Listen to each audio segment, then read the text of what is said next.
Bonjours, monsieurs, and madames. I said I wasn't going to do any more of this game. Let's do more of this game. To be fair, I've been playing quite a bit of this in my own time. I love it. Let's go Auo Towers. This tower store are uncommon. I want to find something spicy.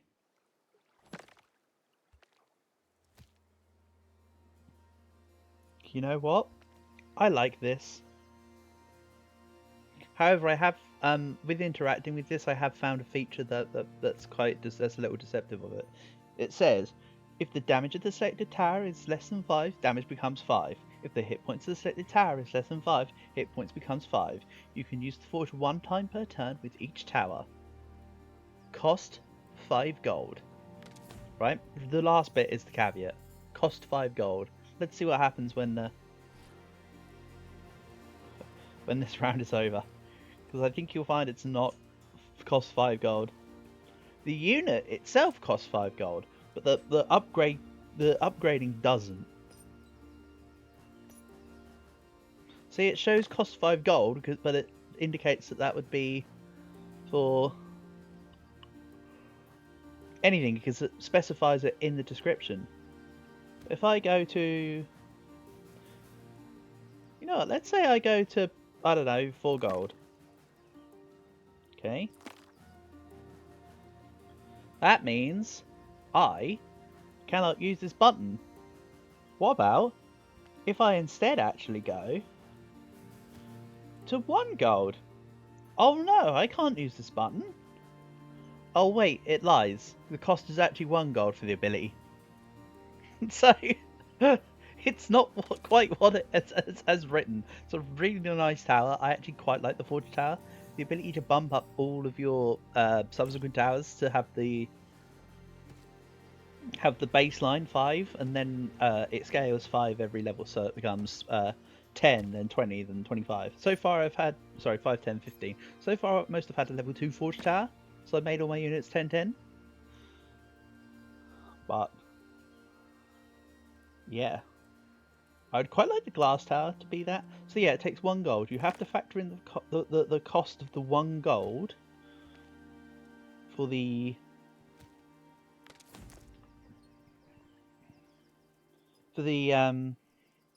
use of the ability. If you have 0 gold, grays out the button. But of course, as just mentioned, not a problem here.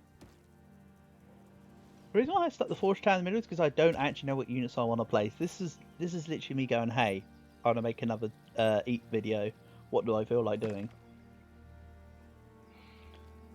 Even though I feel like 3 mosquitoes is not the worst call in the world. Let's go Thief Tower. Yeah, next round will be 3rd mosquito upgrade. I'll just keep these guys around as just like a little memery. So yeah, the 5/5 upgrade allows the glass tower to actually survive some hits. So it actually does things, which is very cool.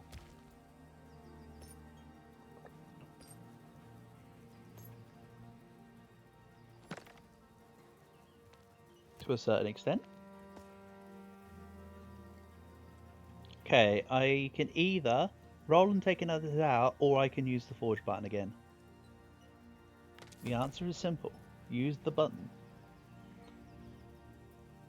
Also, what's really nice about the forge tower is it actually works with the royal tower. So I can bump up the royal tower to have 5 attack base, which is rather convenient.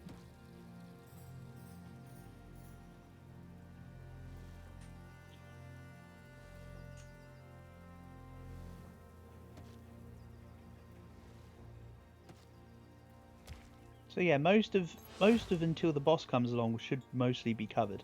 I'm actually for a change going to take the removal token.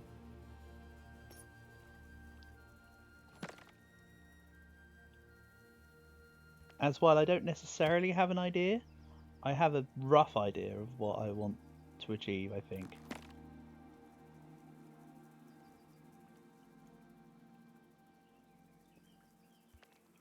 Yeah, let's double up on the mosquitoes.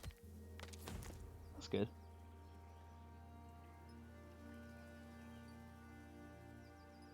I think I remember to use the forge because I think I used it on the chest. So that's okay. So the forge, unfortunately, is only going to be worth the level 1 now. I think it extends, it outlives to its use at the end now. After I bump up the Thief and the Royal, I think that will be it. It on the whole.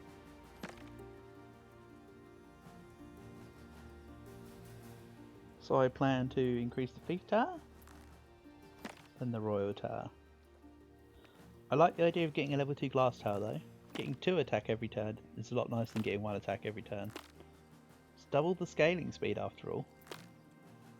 But the game says, how about no?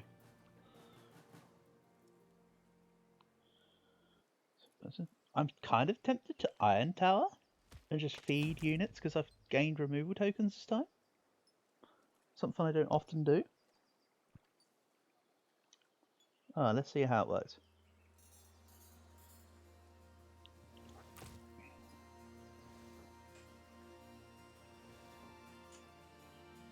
So, the ultimate question right now is, does this kill Big Angry Dude? So, these 2 towers here each deal 27, so it brings it down by to 73. So that's 73, that's 63, that's 53, that's 48, that's 46. So far it's not enough. Sometimes it's good to just work it backwards. Let's give the Royal Tower a little bit extra attack.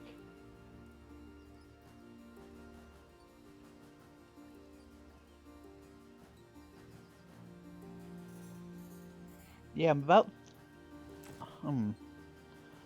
10 damage short at the moment, I think, on Big Boss Boy. It's about 10.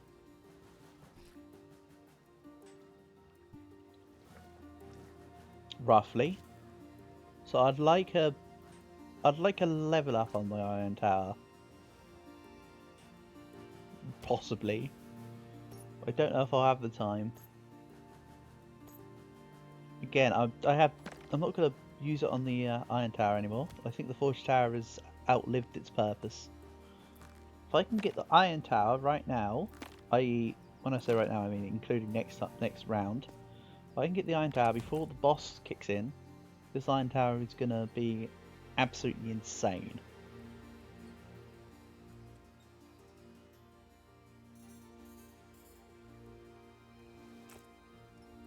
As in, it will be able to tank 2 hits from Big Boss Boy, which will help with the overall sustain of the team for the boss.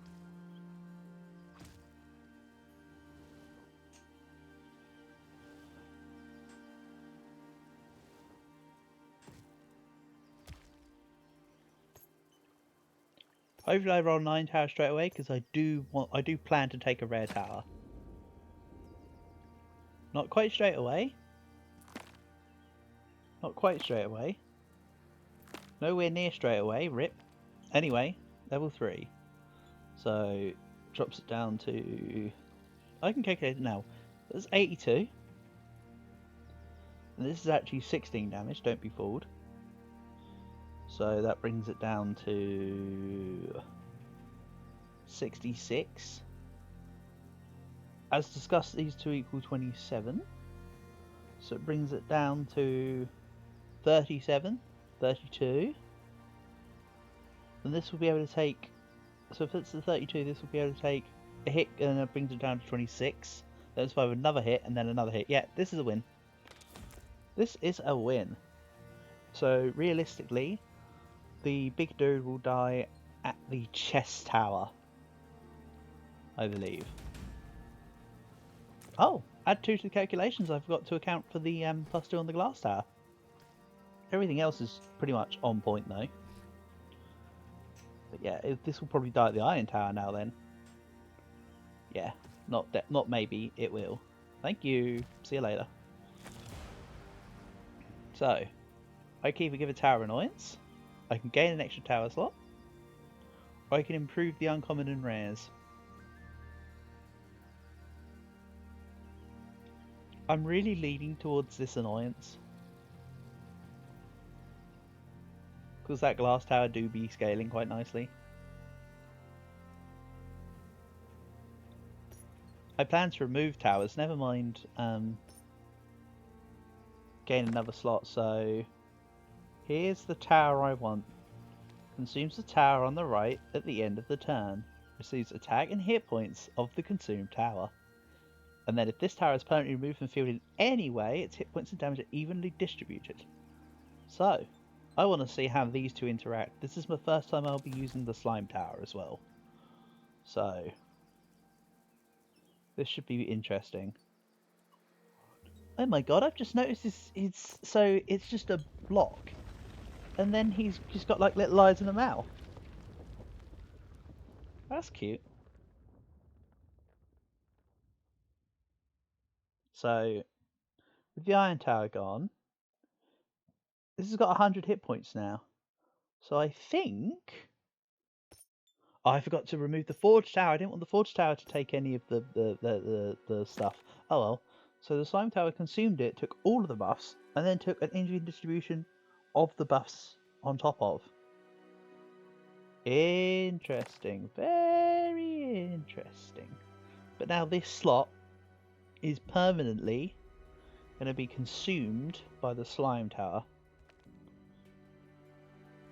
So if I feed it something decent in terms of its value, it should scale nicely. Again, the Forge Tower has now outlived its purpose. I actually quite like Snake Tower, so I'm going to put in the Snake Tower, and I want the annoyance to go to the Glass Tower. I might remove that front Mosquito Tower as well, for the reason of... I said so. No, it's because at this point the excess damage that World 2 does not satisfy a proper mosquito build. Unless you're able to permanently pump up the damage of the mosquitoes as you go, it just... this after World 1, this heavily falls off. Like, heavily falls off. So it's not really within my...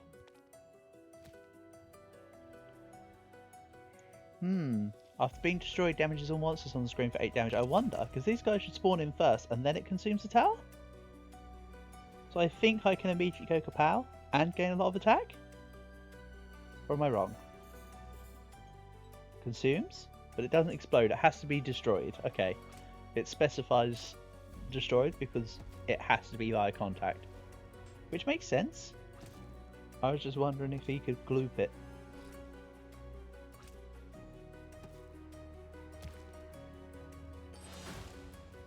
Now I'll take the extra gold at the beginning.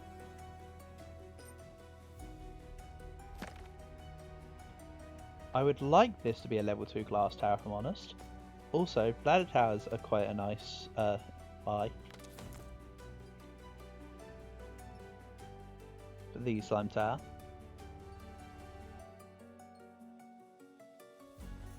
I'm not trying to discredit that, I don't care if the tower is buy or pan or whatever.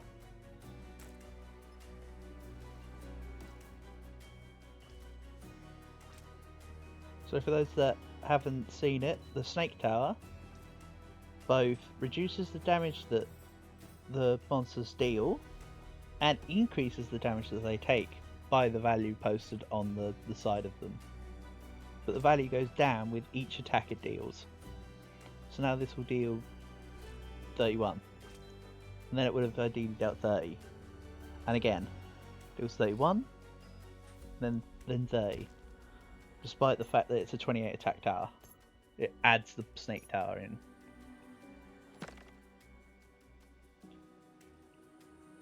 Let's feed the Slime Tower more. I want the Glass Tower to be level 3.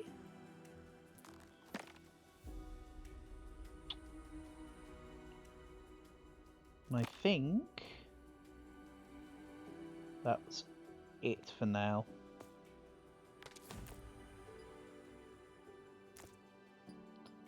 So Flower can give the temporary bonuses this turn, and the permanent 5/5 to the Slime Tower. Gulp.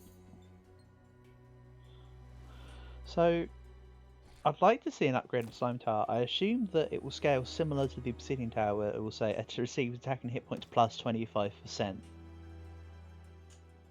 Or something akin. I don't know, I've not really actually messed around with the Slime Tower before. This is the first time I've sort of really touched the unit. It always throws me off because of the consumption thing. So when you're playing Sap and you have the Mantis, like, whether you stick it at the back or front, you're still consuming the unit next to it. And if you stick it in the middle, you're screwing yourself over even more. Luckily this is only consumes to the right, rather than both sides. If it was both sides, I wouldn't have taken it.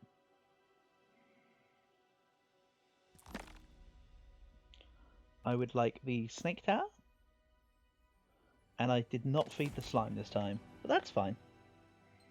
I'd like to work towards level 2 Snake Tower. Snake Tower is quite fun. They definitely have a lot of interesting and quirky concepts in the towers, which is good.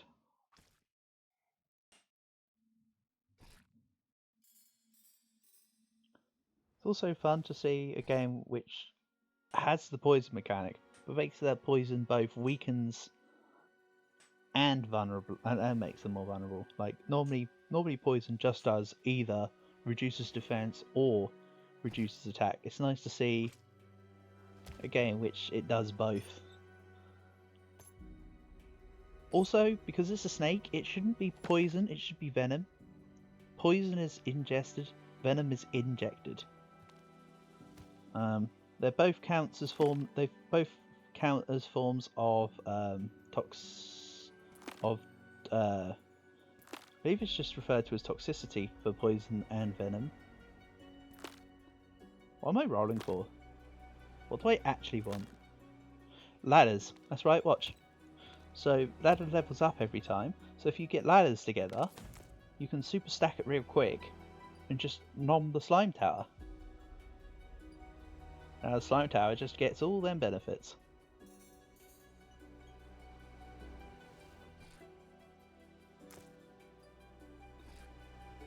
I mean, realistically speaking, if it wasn't going to consume it, it would have stayed as an individual tower, which could have also attacked and defended anyway.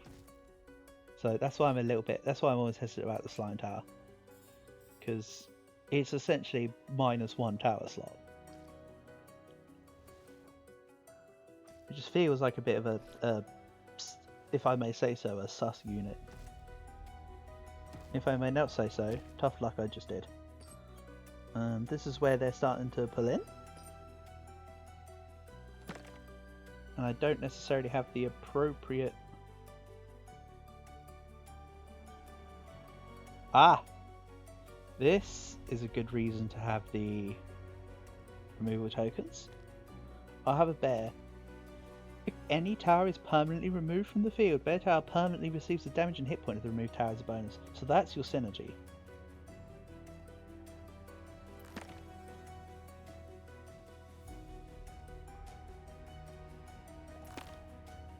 Fishing for no reason. Let's take this, because now this will feed this, and because I've built it, it will add a common, uncommon, and rare at a discount next turn. So that's a nice synergy. So this the slime bear combo is a high cost, decent reward. See, the bear now vicariously gets what the slime tower gets. So I know I've built it late, but it's a build that could be considered if you manage to get it up on the ground early enough. But again, part of the detriment of the build is that it's difficult to get off the ground early. Like, it's not something you can just go, ah yes, I will make this happen and I will have the gold. That's not always how it works.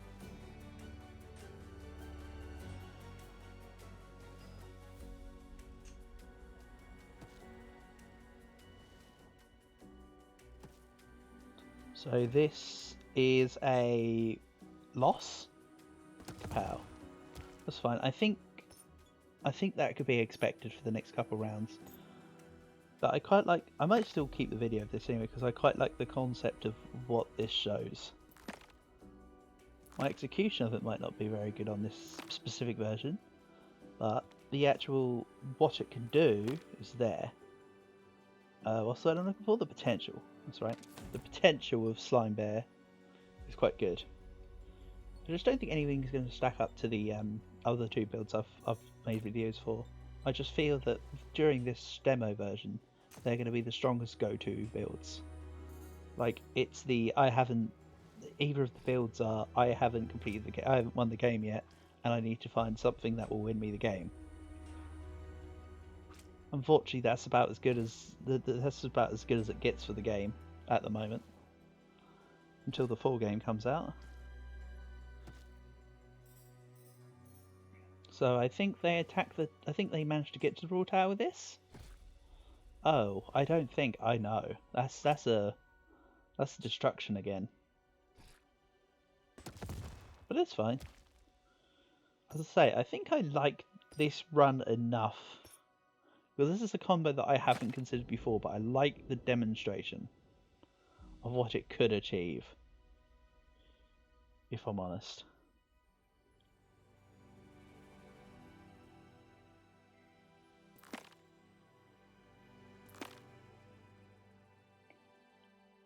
Also, I won't be able to, I'll be able to test it with this, but what if it's if you consume a Hydra? Does it count as destroyed for the purpose of the shop? I probably won't even get to see because I think this is a loss.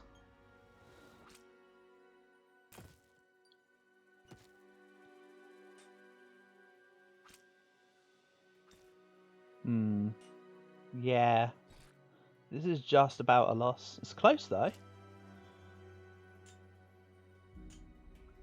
Like that's about as close as I can get to winning but not winning within this game so far. So yeah, that's an idea to play with. Cool. Peace out.